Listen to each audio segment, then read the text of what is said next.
एक मोठी आणि चिंताजनक बातमी समोर येत असून भरवस फाट्याच्या परिसरामधून भरवस फाटा आणि आसपासच्या परिसरातील पेट्रोल पंपांवर अचानक वाहनधारकांनी प्रचंड गर्दी केली असून पेट्रोल आणि डिझेलचा साठा संपल्यानं अनेक पंपांवर नो स्टॉकचे फलक पाहायला मिळालेत.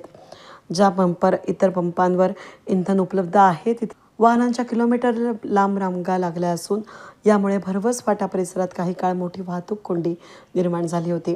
गेल्या काही तासांपासून परिसरामध्ये पेट्रोल आणि डिझेलचा तुटवडा निर्माण होणार असल्याची अफवा किंवा चर्चा पसरली. पाहता पाहता वाहनधारकांमध्ये एकच खळबळ उडाली. दुचाकी, चारचाकी गाड्यांसह मालवाहू वाहनांनी थेट पेट्रोल पंपाकडे धाव घेतली.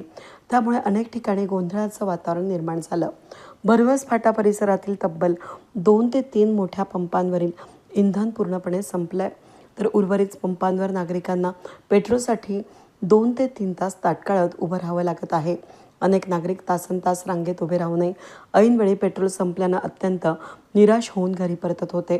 या अचानक उद्भवलेल्या परिस्थितीमुळे नोकरदार, शेतकरी आणि व्यावसायिक वर्गाचे मोठे हाल होत असून कामाच्या ऐनवेळेत इंधनासाठी वणवण करावी लागत असल्यानं नागरिकांचं दैनंदिन नियोजन पूर्णपणे विस्कळीत झालंय. इंधनाचा तुटवडा टँकर उशिरा पोहोचल्यामुळे झाला की अचानक मागणी वाढल्यामुळे याबाबत अजून अधिकृत माहिती मिळालेली नाही. मात्र पेट्रोल पंप चालकांच्या मते पुढील काही तासात नवीन साठा उपलब्ध होईल आणि परिस्थिती पूर्वपदावर येईल.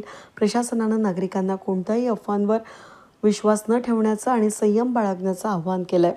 वेद न्यूजसाठी प्रतिनिधी सुनील क्षीरसागर, विंचूर.